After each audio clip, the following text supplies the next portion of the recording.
ഈശോ മിശിഹായ്ക്ക് സ്തുതിയായിരിക്കട്ടെ. ഈ അവസരത്തിൽ ലൂർദിൽ നടന്ന ഒരു സംഭവം സിസ്റ്റർ ഓർമ്മിക്കുകയാണ്. ജന്മന തളർന്നുപോയ ഒരു മകനെയും കൂട്ടിക്കൊണ്ട് അമ്മ ലൂർദിൽ രോഗികൾക്കായുള്ള ഒരാരാധനയെ സംബന്ധിക്കുവാൻ പോകുകയാണ്. പോകും വഴി മകനോട് പറഞ്ഞു, മോനെ, ആരാധനയുടെ സമയത്ത് നീ പരിശുദ്ധ അമ്മയോട് പ്രത്യേകമായി സൗഖ്യം കിട്ടാൻ പ്രാർത്ഥിക്കണം. അമ്മയും മകനും ആരാധനയിൽ പങ്കെടുത്തുകൊണ്ടിരിക്കുന്നു.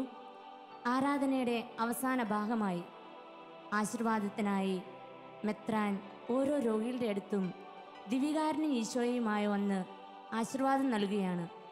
ഈ മകൻ്റെ അടുത്ത് മെത്രാൻ ദിവികാരനും ഈശോയുമായി എത്തി ഈ മകനെ ആശീർവദിച്ചു. അവൻ അമ്മയുടെ മടിയിൽ ഇരുന്നു കൊണ്ട് അലറിക്കരഞ്ഞു പറഞ്ഞു, ദിവികാരനും ഈശോയെ, നീ എന്നെ സുഖപ്പെടുത്തിയില്ലെങ്കിൽ ഞാൻ നിന്റെ അമ്മയോട് പറയും. അതേ പ്രിയപ്പെട്ടവരെ, ആ മകൻ വിളിച്ചു പറഞ്ഞു, ദിവികാരനും ഈശോയെ, നീ എന്നെ സുഖപ്പെടുത്തിയില്ലെങ്കിൽ ഞാൻ നിന്റെ അമ്മയോട് പറയും. മെത്രാൻ പരിശുദ്ധാത്മാ പ്രചോദിതനായി വീണ്ടും ഒരിക്കൽ കൂടി ഈ മകൻ്റെ അടുത്ത് വന്ന് ആ മകനെ ആശീർവദിക്കുകയാണ്. അത്ഭുതമെന്ന് പറയട്ടെ, ആ മകൻ അമ്മയുടെ മടിയിൽ നിന്നും തുള്ളിച്ചാടി എഴുന്നേറ്റ് നിന്ന് ദൈവത്തെ സ്തുതിക്കുകയാണ്. പ്രിയപ്പെട്ടവരെ, ഈ സൗഖ്യം നമ്മുടെ ശരീരത്തിനും ആത്മാവിനും മനസ്സിനും ലഭിക്കുവാൻ നിങ്ങളെ ഏവരെയും ആവേ മരിയ പ്രോഗ്രാമിലേക്ക് കൃത്യമായി സ്വാഗതം ചെയ്യുന്നു. പരിശുദ്ധ അമ്മയോട് തുറന്നു വരുന്ന ഗാനത്തിലൂടെ നമ്മുടെ എല്ലാ പ്രാർത്ഥനകളും നിയോഗങ്ങളും സമർപ്പിച്ച് നമുക്ക് ഭക്തിപൂർവം പാടി പ്രാർത്ഥിക്കാം.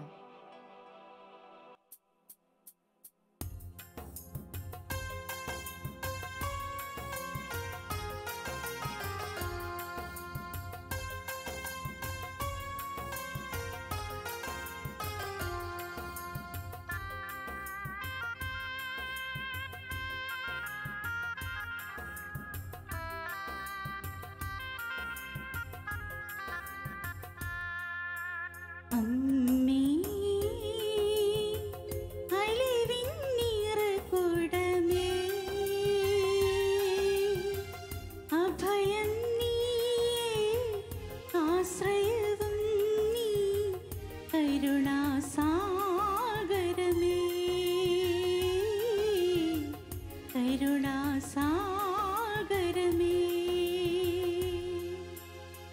അമ്മേ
അമ്മയോട് പ്രാർത്ഥിച്ചേ. കുരിശിൻ ചുവട്ടിൽ വെച്ച് ഈശോ ഞങ്ങൾക്ക് നൽകിയ അമ്മയല്ലേ നീ? അമ്മേ, ഞങ്ങളുടെ വേദനകളും ഞങ്ങളുടെ സങ്കടങ്ങളും ഞങ്ങളുടെ മനസ്സിൻ്റെ മുഴുവൻ ഭാരങ്ങളും അമ്മയുടെ കരങ്ങളിൽ സമർപ്പിച്ച് പ്രാർത്ഥിക്കുകയാണ്. അമ്മേ, പ്രാർത്ഥിച്ചേ.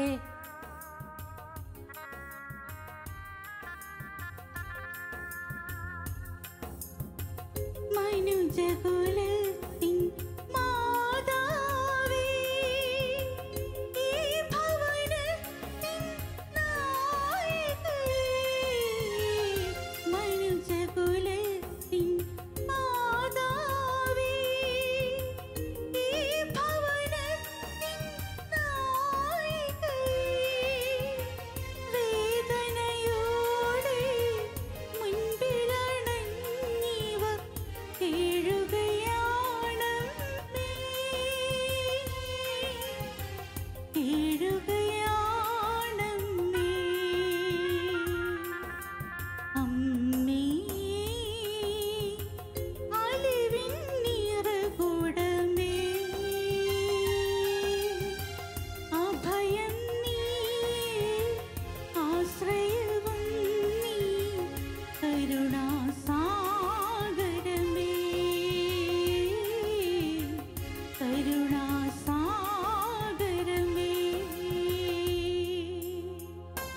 പരിശുദ്ധ അമ്മേ, നുറുങ്ങിയ ഹൃദയവുമായി വേദനിക്കുന്ന മനസ്സുമായി നിന്റെ മുമ്പിൽ നിൽക്കുന്നവരാണേ ഞങ്ങൾ. അമ്മേ, ഞങ്ങളെ നീ കൈവിടരുതമ്മേ. ഞങ്ങളെ ആശ്വസിപ്പിക്കണമേ, ഞങ്ങളെ നയിക്കണമേ. പ്രാർത്ഥിക്കാം പ്രിയരെ.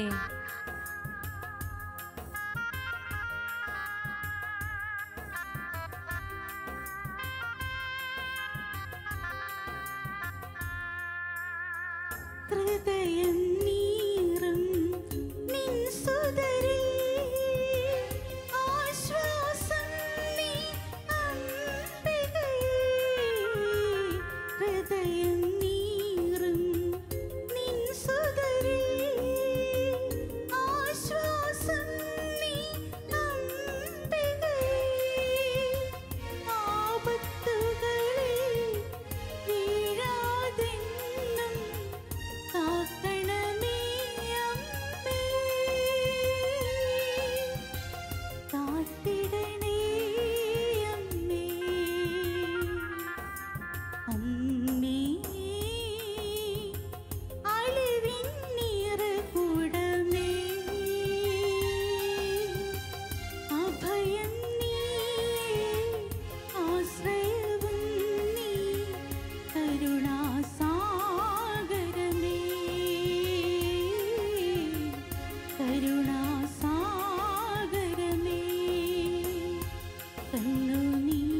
കണ്ണുനീരുമായി ഞങ്ങൾ നിന്റെ മുൻപിലണയുമ്പോൾ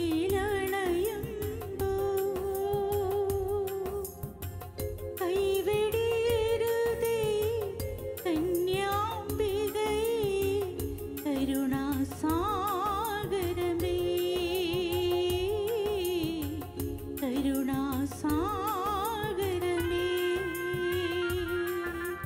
അമ്മേ, അലിവിൻ നിറകുടമേ, അഭയം നീയേ, ആശ്രയവും നീ, കരുണാസാഗരമേ.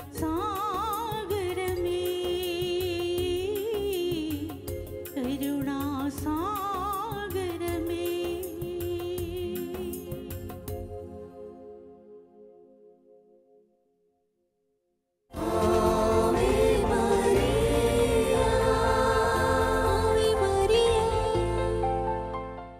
പരിശുദ്ധ അമ്മയുടെ സഹായവും സാന്നിധ്യവും നമ്മുടെ എല്ലാവരുടെയും ജീവിതത്തിൽ ഉണ്ടാകട്ടെ എന്ന് നമുക്ക് ഒരുമിച്ച് പ്രാർത്ഥിക്കാം. പ്രിയപ്പെട്ടവരെ, നമ്മൾ എല്ലാ ദിവസവും ചൊല്ലി പ്രാർത്ഥിക്കുന്ന ലുത്തിനിയായിൽ ഇങ്ങനെയൊരു പ്രാർത്ഥനയുണ്ട്: ദാവീദിൻ്റെ കോട്ടയെ ഞങ്ങൾക്ക് വേണ്ടി അപേക്ഷിക്കണമേ എന്ന്. പരിശുദ്ധ കന്യകാമറിയത്തെ ദാവീദിൻ്റെ കോട്ടയായിട്ട് കാണുകയാണ്. നമുക്കറിയാം, ഏതൊരു രാജ്യത്തിനും കോട്ട എന്ന് പറഞ്ഞു കഴിഞ്ഞാൽ സംരക്ഷണം ഒരുക്കുന്ന ഒരു കാര്യമാണ്. ശത്രുവിന് ഒരു വിധത്തിലും ഉള്ളിലേക്ക് കടന്നു വന്ന് ആ ഒരു നഗരത്തെയോ രാജ്യത്തെയോ ജനങ്ങളെയോ കീഴ്പ്പെടുത്താൻ പറ്റാത്ത വിധത്തിൽ ഒരു സംരക്ഷണത്തിൻ്റെ ശക്തമായ ഒരു സംവിധാനം ഒരുക്കി വെക്കുന്ന അവസ്ഥ. കഴിഞ്ഞ കാലഘട്ടങ്ങളിലെല്ലാം, പ്രത്യേകിച്ച് ദാവീദിൻ്റെ കാലഘട്ടങ്ങളിൽ അതിശക്തമായിട്ടുള്ളൊരു മതിലാണ് അവിടെ പണിതിരിക്കുന്നത്. ദാവീദിൻ്റെ കോട്ടയെ കടന്ന് മുന്നോട്ട് പോകാൻ പറ്റാത്ത വിധത്തിൽ അത്രയും ശക്തമായൊരു സംരക്ഷണം ദൈവജനത്തിന്, ജെറുസലേമിന് ദൈവം നൽകിയിരുന്നു. പരിശുദ്ധ കന്യാമറിയത്തെ എന്തുകൊണ്ടാണ് ദാവീദിൻ്റെ കോട്ടയെ എന്ന് പറയുന്നതിൻ്റെ കാരണം? Tower of David. പ്രിയപ്പെട്ടവരെ, അമ്മ ഈ ഭൂമിയിലേക്ക് വന്നതും ഈശോയെ ഉദരത്തിലും ഹൃദയത്തിലും സ്വീകരിക്കുന്നതും സഭയുടെ അമ്മയായി തീരുന്നതും നമ്മുടെ ഓരോരുത്തരുടെയും അമ്മയായി തീരുന്നതും ഒക്കെ ദൈവത്തിൻ്റെ വലിയ പദ്ധതികളുടെ ഭാഗമായിട്ടാണ്. പരിശുദ്ധ അമ്മ ഈശോയെ ഈ ഭൂമിയിലേക്ക് നൽകുക മാത്രമല്ല, ഈശോയുടെ മക്കളെ ഓരോരുത്തരെയും സ്വന്തം മകനായിട്ടും മകളായിട്ടും സ്വീകരിക്കാനുള്ളൊരു വലിയ ഒരു ദൗത്യം കൂടി കുരിശിൻ്റെ ചുവട്ടിൽ വെച്ച് മകൻ ഏൽപ്പിച്ചു കൊടുക്കുകയും അമ്മ ഏറ്റെടുക്കുകയും ചെയ്തിരുന്നു. ആ കുരിശിൽ കിടന്ന് ഈശോ പറഞ്ഞ അന്ത്യവാക്കുകൾ, ഇതാ നിൻ്റെ മകൻ എന്ന് പറഞ്ഞ് ഈശോ നൽകുന്ന ആ മൊഴിയിലൂടെ ആ വലിയ ദൗത്യം അമ്മ ഏറ്റെടുക്കുകയാണ്. അന്നു മുതൽ ഇന്ന് വരെ പരിശുദ്ധ അമ്മ ഈ ഭൂമിയിൽ ജീവിക്കുന്ന ഓരോ ദൈവ പൈതലിൻ്റെയും അമ്മയും സംരക്ഷകയുമാണ്. തിരുസഭയുടെ അമ്മയും സംരക്ഷകയുമാണ്. ഈ ലോകത്തിൻ്റെ മുഴുവനും അമ്മയും സംരക്ഷകയുമാണ്. പ്രിയപ്പെട്ട സഹോദരങ്ങളെ, ഓർമ്മിച്ചെടുക്കേണ്ട ഒരു കാര്യം, അമ്മ സംരക്ഷകയായി കൂടെ നിൽക്കാൻ ദൈവം അനുവദിച്ചത് എന്തുകൊണ്ടാണ്? ഭൂമിയിലെ ദൈവത്തിൻ്റെ അടയാളമായ കത്തോലിക്ക തിരുസഭ പോലും പരിശുദ്ധ അമ്മയുടെ സംരക്ഷണത്തിൽ വളരണമെന്നുള്ളത് കർത്താവിൻ്റെ ഹിതമായിരുന്നു. പ്രിയപ്പെട്ടവരെ, ചരിത്രത്തിലുടനീളം ഇങ്ങനെയുള്ള പരിശുദ്ധമ്മ വലിയ സംരക്ഷണം ഒരുക്കി കോട്ട മതിൽ പോലെ കെട്ടുനിന്ന ഒരുപാട് അനുഭവങ്ങൾ നമുക്ക് കാണാനായിട്ട് സാധിക്കും. ഒരു പ്രത്യേക സംഭവം ഇതാണ്. കാപ്പോ ക്രോച്ചയിലെ പരിശുദ്ധ അമ്മ എന്ന് പറഞ്ഞിട്ട് പരിശുദ്ധ അമ്മയുടെ ഒരു പ്രത്യേക ഇടപെടൽ നടന്ന ഒരു സ്ഥലമുണ്ട്. ഇറ്റലിയിലെ ഫ്രസ്കാത്തി എന്ന് പറയുന്ന സ്ഥലത്താണ്. റോമിൽ നിന്ന് ഏതാണ്ട് ഒരു 15 മൈലുകളോളം ദൂരം മാത്രമേ ഫ്രസ്കാത്തിയിലേക്കുള്ളൂ. മലനിരകളാൽ ആകപ്പാടെ ചുറ്റി മൂടപ്പെട്ടൊരു സ്ഥലം. അവിടുത്തെ ജനത്തിൻ്റെ ഒരു പ്രത്യേകത എന്ന് പറഞ്ഞു കഴിഞ്ഞാൽ, കാപ്പോ ക്രോച്ചെ പരിശുദ്ധ അമ്മ ഞങ്ങളുടെ സ്വന്തം അമ്മയാണെന്നാണ് അവർ പറയുന്നത്. അപ്രകാരം ഒരു ചിത്രമൊക്കെ മനോഹരമായിട്ട് അവരുണ്ടാക്കിയിട്ടുണ്ടായിരുന്നു. പരിശുദ്ധ അമ്മ ശക്തമായി ഇടപെടുന്ന സൈനികരെ പോലെ കൂടെ നിന്ന് പ്രവർത്തിക്കുന്നതൊക്കെ. ഒരു ദിവസം ഇങ്ങനെയാണ് സംഭവിച്ചത്. ചാൾസ് മൂന്നാമൻ രാജാവിൻ്റെ കാലഘട്ടമാണ്. അദ്ദേഹത്തിൻ്റെ ശക്തമായ സൈന്യനിരയുമായിട്ട് ഫ്രസ്കാത്തി കീഴടക്കാൻ വേണ്ടി കടന്നു വരികയാണ്. ഫ്രസ്കാത്തിയിലെ പാവപ്പെട്ട ജനങ്ങളെ സംബന്ധിച്ചിടത്തോളം ചാൾസ് മൂന്നാമൻ രാജാവിനെ കീഴടക്കാനോ അവരുടെ സൈന്യവുമായിട്ട് ഏറ്റുമുട്ടാനോമുള്ള സന്നദ്ധതയോ അല്ലെങ്കിൽ അതിനു പറ്റിയ ഒരു രീതിയോ ഒന്നുമായിരുന്നില്ല. ഉടനടി ജനമെല്ലാം ചെയ്ത കാര്യം, പുരുഷന്മാരെല്ലാവരും സൈന്യത്തിന് വേണ്ടിയുള്ള തയ്യാറെടുപ്പുകൾ നടത്തുമ്പോൾ സ്ത്രീകളും കുഞ്ഞുങ്ങളും കൂടി പരിശുദ്ധ കന്യകാമറിയത്തിൻ്റെ പള്ളിയിലേക്ക് ഓടി. അവിടെ കിടന്ന് അവർ ഉച്ചത്തിൽ പ്രാർത്ഥിക്കാൻ തുടങ്ങി, പരിശുദ്ധ അമ്മയെ ഞങ്ങളെ സഹായിക്കണമേ. പ്രിയപ്പെട്ടവരെ, സൈന്യം ഇരച്ചു കയറി വന്നുകൊണ്ടിരിക്കുകയാണ്. ചാൾസ് മൂന്നാമൻ്റെ കീഴിലുള്ള സൈന്യം ഇരച്ചു കയറി വരുന്നു. ഉടനടി പരിശുദ്ധ അമ്മ ആ ചിത്രത്തിൽ നിന്ന്, വലിയൊരു പെയിൻറ്റിങ് ചിത്രമാണ്, ആ ചിത്രത്തിൽ നിന്ന് പരിശുദ്ധ അമ്മ അതിശക്തമായിട്ട് ഇങ്ങനെ സംസാരിക്കാൻ തുടങ്ങി. Back soldiers, this is my land. സൈനികരെ പിന്നോട്ട് പോവുക, ഇത് എൻ്റെ സ്ഥലമാണ്. അതിശക്തമായിട്ട് പരിശുദ്ധ അമ്മ ഇങ്ങനെ പറയുന്നത് കേട്ട സൈനികരുടെ ഇടയിൽ വലിയ ആശയക്കുഴപ്പമുണ്ടാകുകയാണ്. അവർ ഭയങ്കര ഭയത്തിലോട്ട് കടന്നു വരുന്നു. എന്ത് ചെയ്യണമെന്ന് അറിയാത്ത അവസ്ഥയിലാണ്. ആ അവസ്ഥയിൽ അവർ പരസ്പരം പറയാൻ തുടങ്ങി, ബാക്ക് ബാക്ക് ബാക്ക്. എല്ലാവരും അതിവേഗത്തിൽ അവിടെ നിന്ന് പിൻവലിയുന്ന ഒരു രംഗമാണ് പിന്നീട് അവിടെ കാണുക. പ്രിയപ്പെട്ടവരെ, അമ്മയുടെ ശക്തമായ സംരക്ഷണം കൺമുമ്പിൽ കണ്ടുകൊണ്ടിരിക്കുന്ന ജനത്തിന് അമ്മയെ വാഴ്ത്താതിരിക്കാനായിട്ട് എങ്ങനെയാണ് സാധിക്കുക? മറിയം കടന്നു വരികയാണ്. ദൈവമക്കളുടെ ഭൗതികവും ആത്മീയമായിട്ടുള്ള എല്ലാ മേഖലയിലും ശക്തമായ കോട്ടയായിട്ട് നിന്നിട്ട് അവളുടെ സൗമ്യമായ വാക്കുകളായിരുന്നു, back soldiers, this is my land. പ്രിയപ്പെട്ട സഹോദരങ്ങളെ, പരിശുദ്ധ അമ്മ ഇന്ന് നമ്മളോട് പറയാനായിട്ട് ആഗ്രഹിക്കുന്ന കാര്യം ഇതാണ്. മക്കളെ, ഞാൻ നിങ്ങളുടെ കൂടെയുണ്ടെങ്കിൽ തിന്മയുടെ ഒരു ശക്തിക്കും നിങ്ങളെ തകർക്കാനായിട്ട് സാധിക്കുകയില്ല. സംരക്ഷണം ഞാനാണ് നൽകുന്നത്. പരിശുദ്ധ കന്യകാമറിയത്തെ സ്വർഗത്തിൻ്റെയും ഭൂമിയുടെയും രാജ്ഞിയാക്കി മാറ്റിയതും ഇതേ ഉദ്ദേശത്തോടു കൂടെ തന്നെയാണ്. സ്വർഗത്തിന് വലിയൊരു പദ്ധതിയായിരുന്നു അത്. എങ്ങനെയാണ് പരിശുദ്ധ അമ്മ ശക്തമായ കോട്ടയായിട്ട് ദൈവമക്കളുടെ മുമ്പിൽ, കത്തോലിക്ക സഭയുടെ മുമ്പിൽ നിൽക്കുന്നത്? അമ്മയോട് പ്രാർത്ഥിക്കുന്ന ഏതൊരു മകന് വേണ്ടിയിട്ടും ഇത്ര വലിയൊരു സംരക്ഷണത്തിൻ്റെ കോട്ടയൊരുക്കാൻ അമ്മയ്ക്ക് എങ്ങനെയാണ് കഴിയുന്നത്? പ്രിയപ്പെട്ടവരെ, അതിന് നോക്കണമെങ്കിൽ അമ്മയുടെ വിശ്വാസത്തിൻ്റെ ആഴങ്ങളിലേക്ക് നമ്മൾ കടന്നു ചെല്ലണം. പരിശുദ്ധ അമ്മയ്ക്ക് ദൈവത്തിലുണ്ടായിരുന്ന സജീവമായ വിശ്വാസം വിശുദ്ധ ലൂക്കായുടെ സുവിശേഷത്തിൽ 1-ാം അധ്യായത്തിൻ്റെ 45-ാമത്തെ വചനത്തിൽ നമ്മൾ കാണുന്നുണ്ട്. കർത്താവ് അരുളി ചെയ്ത കാര്യങ്ങൾ നിറവേറുമെന്ന് വിശ്വസിച്ചവൾ ഭാഗ്യവതിയെന്ന് എലിസബത്ത് അമ്മയെ നോക്കി പറയുന്നത്. അമ്മയുടെ പാറ പോലുള്ളൊരു വിശ്വാസമുണ്ടായിരുന്നു, വളരെ ആഴമുള്ളൊരു വിശ്വാസം. ഈ വിശ്വാസം തന്നെയാണ് ശക്തമായ കോട്ട കെട്ടാനായിട്ട് ദൈവമക്കൾക്ക് സംരക്ഷണം ഒരുക്കാൻ പരിശുദ്ധ അമ്മയെ സഹായിക്കുന്ന ആദ്യത്തെ കാര്യം. അങ്ങനെയെങ്കിൽ ഇതുപോലൊരു വിശ്വാസം നമുക്ക് ലഭിക്കാൻ വേണ്ടിയിട്ടാണ് ഇന്ന് നമ്മൾ അമ്മയുടെ മുമ്പാകെ കൈനീട്ടേണ്ടത് എന്നത് വളരെ പ്രധാനപ്പെട്ട കാര്യമാണ്. അമ്മയിൽ നിറഞ്ഞു നിന്നിരുന്ന ആ വിശുദ്ധിയുടെ ശക്തമായ സംരക്ഷണമാണ് അടുത്തൊരു കോട്ട കെട്ടാനായിട്ട് അമ്മ നമ്മളെ സഹായിക്കുന്ന കാര്യം. വിശുദ്ധി അതിശക്തമാണിത്.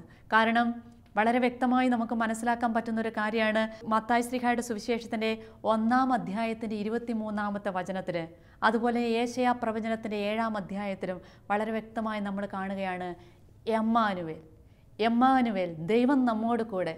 പരിശുദ്ധ കന്യകാമറിയത്തിൻ്റെ ഉദരത്തിലേക്ക് കടന്നു വന്നത് സർവശക്തനായ ദൈവമാണ്. പരിശുദ്ധ അമ്മയിലേക്ക് വിശുദ്ധി കടന്നു വന്നതിൻ്റെ കാരണം എന്താ? ഈശോയും പരിശുദ്ധ അമ്മയും തമ്മിലുള്ള അഭേദ്യമായ ബന്ധം, പിതാവും പരിശുദ്ധ അമ്മയും തമ്മിലുള്ള അഭേദ്യമായ ബന്ധം, പരിശുദ്ധാത്മാവുമായിട്ടുള്ള അമ്മയുടെ അഭേദ്യമായ ബന്ധം. ഈ ബന്ധത്തിലൂടെയാണ് വിശുദ്ധിയുടെ ശക്തമായ അഭിഷേകം അമ്മയിലേക്ക് കടന്നു വരുന്നത്. ദൈവത്തോട് ഒന്നുചേരുന്ന ആഴമേറിയ ഗാഢമായ ഒരൈക്യം. ആ ഗാഢമായ ഐക്യത്തിലൂടെ ദൈവത്തിൻ്റെ സകല കൃപാവരങ്ങളും പരിശുദ്ധ അമ്മയിലൂടെ ഒഴുകുകയാണ്. പ്രിയപ്പെട്ടവരെ, വിശുദ്ധിയുടെ ശക്തമായ ഒരു അഭിഷേകം, കോട്ട, ആ കോട്ട ആണ് നമ്മുടെ ജീവിതത്തിലേക്ക് ഇന്ന് സംരക്ഷണമായി കടന്നു വരുന്നത്. അതുകൊണ്ട് നമ്മൾ എന്താണ് ചെയ്യേണ്ടത്? കരങ്ങൾ നീട്ടണം അമ്മയുടെ പക്കലേക്ക്. എന്തിനു വേണ്ടിയിട്ടാണ്? ഈ വിശുദ്ധിയിൽ പങ്കുകാരാകാൻ വേണ്ടി, ദൈവവുമായിട്ടുള്ള ഈ ആഴമേറിയ ഐക്യത്തിലേക്ക് കടന്നു വരാൻ വേണ്ടി. വീണ്ടും നമ്മൾ കാണുന്നുണ്ട് പരിശുദ്ധ അമ്മയുടെ എളിമയാണ് ഈ കോട്ട ഇത്ര ശക്തമായി കെട്ടിയുയർത്താൻ വേണ്ടി ദൈവം ഇടപാടാക്കിയ ഒരു കാര്യം. ലൂക്കായുടെ സുവിശേഷത്തിൽ നമ്മൾ കാണുന്നു, ഇതാ കർത്താവിൻ്റെ ദാസി എന്ന് പറഞ്ഞിട്ട് ജീവിതം പരിപൂർണമായി സമർപ്പിച്ചത്. കർത്താവിൻ്റെ ഹിതം പോലെ എല്ലാം ആയിക്കോട്ടെ എന്ന് സമ്മതിച്ച പരിശുദ്ധ അമ്മ. പിശാചിന് പോലും അങ്ങേയറ്റം ഭയം തോന്നുന്നതക്ക വിധത്തിൽ അത്രയേറെ വിനയത്തിൻ്റെ ആഴത്തിലേക്ക് കടന്നു വന്ന, അവൻ്റെ അഹങ്കാരത്തിൻ്റെ തലയെ തകർക്കാൻ മറിയത്തിൻ്റെ എളിമയുള്ളൊരു നിശ്വാസം മതിയായിരുന്നുവെങ്കിൽ ആ എളിമയുടെ ആഴങ്ങളിലേക്ക് കടന്നു വന്നിട്ടാണ് ദൈവം ശക്തമായ കോട്ട ദൈവമക്കൾക്ക് വേണ്ടി മറിയത്തിലൂടെ ഒരുക്കുന്നത്. അപ്പോൾ നമ്മൾ എന്ത് ചെയ്യണം? ഈ എളിമയുടെ ആഴങ്ങൾക്ക് വേണ്ടി അമ്മയുടെ പക്കൽ കരങ്ങൾ നീട്ടി അങ്ങനെ ശക്തമായ കോട്ടയുടെ സംരക്ഷണം നമ്മൾ തേടുകയാണ് വേണ്ടത്. അമ്മയുടെ ഹൃദയത്തിൽ നിറഞ്ഞു നിന്നിരുന്ന ആ സ്നേഹം, ദൈവസ്നേഹത്തിൻ്റെ അഗ്നി രാവും പകലും പകലും രാവും അമ്മയിൽ അത് ജ്വലിച്ചുകൊണ്ടിരുന്നു എന്നാണ് പറയുന്നത്. പ്രിയപ്പെട്ടവരെ, അങ്ങനെ രാവും പകലും പകലും രാവും ദൈവസ്നേഹത്തിൻ്റെ അഗ്നിയിൽ ജ്വലിച്ചുകൊണ്ടിരുന്ന അമ്മയുടെ ഹൃദയത്തിൽ നിന്നുള്ള ആ തീപ്പൊരി, ആ സ്നേഹത്തിൻ്റെ പൊരി നമ്മുടെ ഹൃദയത്തിലേക്കും വീശുമ്പോൾ ഇത്ര ശക്തമായൊരു കോട്ടയുടെ ഉള്ളിലേക്ക് നമ്മളും കടന്നു വരുന്ന ഒരനുഭവം കടന്നു വരും. ദൈവത്തിൻ്റെ ശക്തമായ സംരക്ഷണം. വീണ്ടും ഒരു കാര്യം കൂടി നമുക്ക് കാണാൻ പറ്റും. അമ്മയുടെ ആ ജീവിതം വലിയ കോട്ടയായിട്ട് മക്കൾക്ക് അവകാശപ്പെടുത്താൻ തക്കവണ്ണം വന്ന് നിൽക്കുന്നതിൻ്റെ കാര്യം. യോഹന്നാൻ ശ്ലീഹായുടെ സുവിശേഷത്തിൻ്റെ 2-ാം അധ്യായത്തിൻ്റെ 5-ാമത്തെ വചനം നമ്മൾ കാണുന്നുണ്ട്. കാനായിലെ കല്യാണ വീട്ടിൽ അവൻ പറയുന്നത് പോലെ എല്ലാം ചെയ്യാൻ പറയുന്നൊരമ്മ. ഈശോയിൽ പരിപൂർണമായ ആശ്രയമായിരുന്നു പരിശുദ്ധമ്മയ്ക്ക് ഉണ്ടായിരുന്നത്. പരിപൂർണമായ ആശ്രയം. ഇതുപോലൊരാശ്രയം നമ്മുടെ ജീവിതത്തെയും ദൈവത്തിൻ്റെ മുമ്പിൽ ഉയർത്താൻ സാധിക്കുകയാണെങ്കിൽ തിന്മയുടെ ശക്തിക്ക് ഒന്നിനും കടന്നു വരാൻ പറ്റില്ല. ദൈവത്തിലുള്ള ആശ്രയം മറ്റുള്ള എല്ലാ തിന്മകളുടെ ശക്തികളെയും തകർക്കുമെന്നുള്ള വലിയൊരു ബോധ്യം നമുക്കുണ്ടാകണം. ഈ ദൈവാശ്രയത്വത്തിലേക്ക് നമ്മുടെ കോട്ടയെ ഒരിക്കൽ കൂടി ഉയർത്തി നിർത്താനായിട്ട് നമുക്ക് കഴിയട്ടെ. പ്രിയപ്പെട്ടവരെ, ഇപ്രകാരം അമ്മയുടെ വിശ്വാസത്തിൻ്റെയും എളിമയുടെയും സ്നേഹത്തിൻ്റെയും പരിപൂർണമായ ആശ്രയത്തിൻ്റെയും സമർപ്പണത്തിൻ്റെയും ഒക്കെ വഴിയിലൂടെ നമ്മൾ നടക്കാൻ തുടങ്ങുമ്പോൾ ദൈവത്തിൻ്റെ സംരക്ഷണം അതിശക്തമായി നമ്മളുടെ ജീവിതത്തിലോട്ട് കടന്നു വരും. ദാവീദിൻ്റെ ഗോപുരം പോലെ, ദാവീദിൻ്റെ കോട്ട പോലെ മറിയം നമുക്ക് കോട്ടയായിട്ട് വന്നു നിൽക്കാം. അമ്മ നേടിയ ഈ പുണ്യങ്ങളിലൂടെ, അമ്മ നേടിയെടുത്ത ഈ ശക്തമായ കോട്ടയുടെ സംരക്ഷണത്തിലൂടെ നമ്മുടെ ജീവിതത്തിലേക്കും കൃപ കടന്നു വരാനായിട്ട് തുടങ്ങും. ഇതേ സംരക്ഷണം നമുക്ക് ലഭിക്കാൻ വേണ്ടി നമുക്കും പ്രാർത്ഥിക്കാം. പരിശുദ്ധ അമ്മേ മാതാവേ, ഏറെ പ്രശ്നങ്ങളിലൂടെ കടന്നു പോകുന്നവരായ ഞങ്ങൾക്ക് ഞങ്ങളുടെ ശരീരത്തിനും മനസ്സിനും ആത്മാവിനും വലിയ സംരക്ഷണം നൽകണമേ എന്ന്, ഞങ്ങളുടെ സഭയ്ക്ക് വലിയ സംരക്ഷണം നൽകണമേ എന്ന് ഞങ്ങൾ പ്രാർത്ഥിക്കുകയാണ്. ഈശോയിലേക്ക് ചേർന്നു വരുവാൻ തക്കവണ്ണം ഞങ്ങളുടെ മനസ്സുകളെ അവിടുന്ന് അടുപ്പിച്ച് തരണമേ. അമ്മേ, ഞങ്ങളുടെ ജീവിതത്തെ തകർക്കാൻ ഉദ്യമിക്കുന്ന എല്ലാ ശത്രുനിരകളെയും തകർക്കാൻ തക്കവണ്ണം വലിയൊരു കോട്ടയായി അമ്മ ഞങ്ങൾക്ക് ചുറ്റും നിൽക്കണമേ എന്ന് ഞങ്ങൾ പ്രാർത്ഥിക്കുന്നു. സ്വർഗത്തിലെത്തുവോളം നിന്റെ സഹായം ഞങ്ങൾക്ക് ഓരോരുത്തർക്കും ലഭിക്കട്ടെ. ആമേൻ.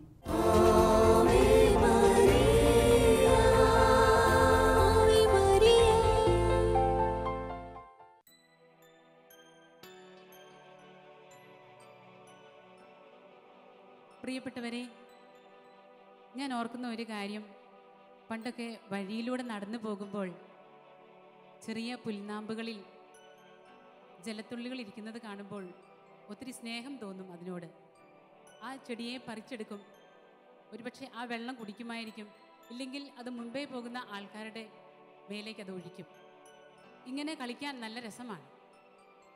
ഇപ്പോൾ ഈ വലുതായ പ്രായത്തിൽ ഞാൻ പരിശുദ്ധ അമ്മയെക്കുറിച്ച് ഓർക്കുമ്പോൾ ഇതാണ് ചിന്തിക്കാറ്. പരിശുദ്ധ അമ്മ ഇതുപോലെ ഒരു പുൽനാമ്പിൽ നിൽക്കുന്ന മഴത്തുള്ളിയാണ്. വീണ്ടും ഒന്നുകൂടി ചിന്തിച്ചാൽ ഇങ്ങനെ എനിക്ക് തോന്നാറുണ്ട്. പരിശുദ്ധ അമ്മ ഈ ഭൂമിയെ നനയ്ക്കുന്ന മഴനീർ തുള്ളി പോലെയാണ്. പ്രപഞ്ചത്തിൻ്റെ പച്ചപ്പ് നിലനിർത്താൻ ഓരോ മഴത്തുള്ളിയും എത്രയോ ശ്രദ്ധയോടെയാണ് കാത്തിരിക്കുന്നത്. പരിശുദ്ധ അമ്മ നമ്മുടെ കൂടെ ഉണ്ടെങ്കിൽ നമ്മുടെ ആത്മാവും ഇതുപോലെ പച്ചപ്പ് നിറഞ്ഞതാകും. ഒരു മഞ്ഞ് കാറ്റ് പോലെ പരിശുദ്ധ അമ്മ എപ്പോഴും നമ്മുടെ കൂടെയുണ്ട്. ഈ മഴത്തുള്ളി പോലെ നമ്മുടെ ആത്മാവിന് പച്ചപ്പ് നൽകാൻ പരിശുദ്ധ അമ്മ കൂടെയുണ്ട്. നമ്മുടെ ജീവിതത്തിലെ ബുദ്ധിമുട്ടുകളും നമ്മുടെ ആത്മാവിൻ്റെ വേദനയും പരിശുദ്ധ അമ്മയുടെ കരങ്ങളിലേക്ക് കൊടുക്കാം. നമുക്ക് പരിശുദ്ധ അമ്മയോട് പ്രാർത്ഥിക്കാം. ഇളം കാറ്റ് പോലെ, മഞ്ഞ് കാറ്റ് പോലെ, ഈ മഴത്തുള്ളി പോലെ എൻ്റെ കൂടെ അമ്മ എന്നെ തണുപ്പിക്കാൻ, എന്നെ വളർത്താൻ കൂടെ ഉണ്ടാകണമേ എന്ന്.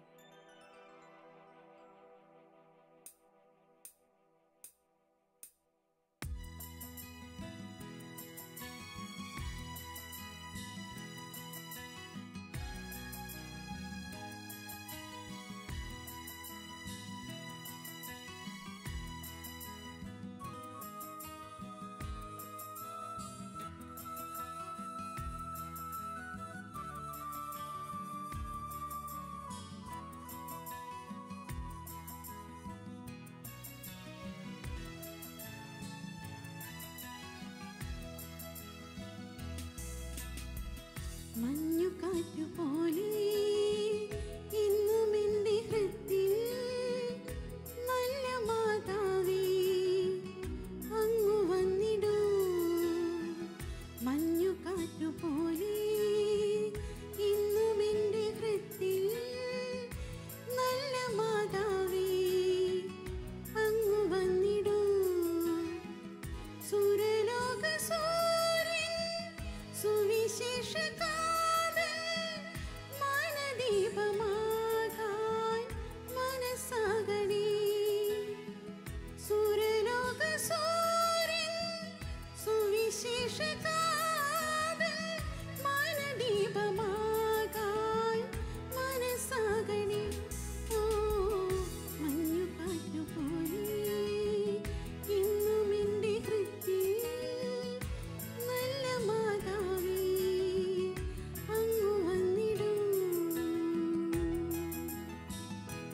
പ്രിയപ്പെട്ടവരെ, പരിശുദ്ധ അമ്മ ഒരു രാജകീയ വംശത്തിൽ പിറന്നവളാണ്. ദാവീദിന്റെ വംശത്തിൽ പിറന്ന അമ്മ ഒരു പൂവ് പോലെ മൃദുലയാണ്. ഈ അമ്മയുടെ സ്നേഹവും ഇതുപോലെ തന്നെയാണ്. അമ്മയ്ക്ക് മനുഷ്യമക്കളുടെ മുഴുവൻ വേദനകളും അറിയാം. ഒരു രാജ്ഞിയായിട്ടും പരിശുദ്ധ അമ്മ ഒരു സാധാരണക്കാരൻ്റെ വേദനയും കഷ്ടപ്പാടും അറിയുന്നവളാണ്. നമ്മുടെ എല്ലാ വേദനകളും, നമ്മുടെ ആത്മാവിൻ്റെ ദുഃഖങ്ങളും പരിശുദ്ധ അമ്മയ്ക്ക് സമർപ്പിച്ചുകൊണ്ട് അമ്മേ എൻ്റെ കൂട്ടിന് വരണമേ എന്ന് നമുക്ക് അമ്മയോട് പ്രാർത്ഥിക്കാം.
പ്രിയപ്പെട്ട അമ്മേ, ഞങ്ങളുടെ ജീവിത കുരിശിൻ്റെ ഭാരത്താൽ ഞങ്ങൾ നീറുമ്പോൾ അമ്മ ഞങ്ങളെ സ്നേഹത്തോടെ ആലിംഗനം ചെയ്യുന്നുണ്ടെന്ന് ഞങ്ങൾക്കറിയാം.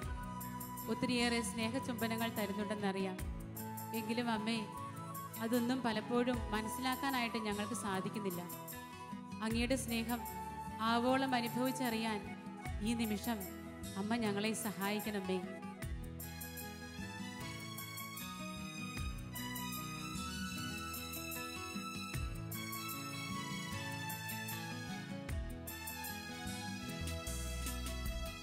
എൻ മനസ്സു നീറും കുരിശിന്റെ വഴിയിൽ വീശി നിന്ന സ്നേഹ കാറ്റു നീയല്ലേ.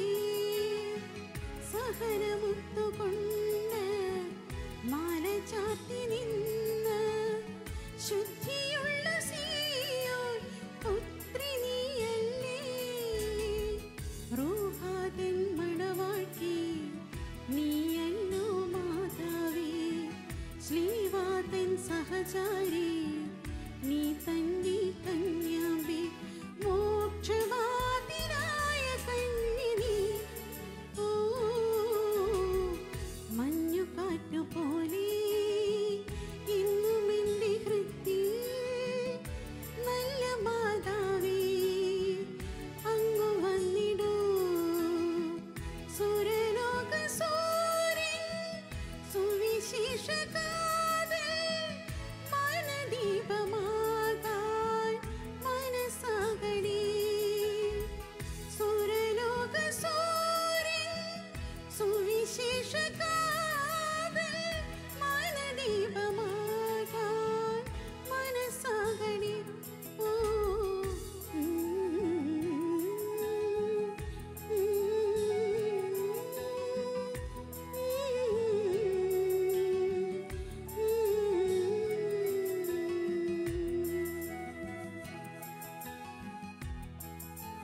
സ്നേഹമുള്ളവരെ, ഒരമ്മയില്ലാത്ത ഭവനം വളരെ ശൂന്യമായി നമുക്ക് തോന്നും.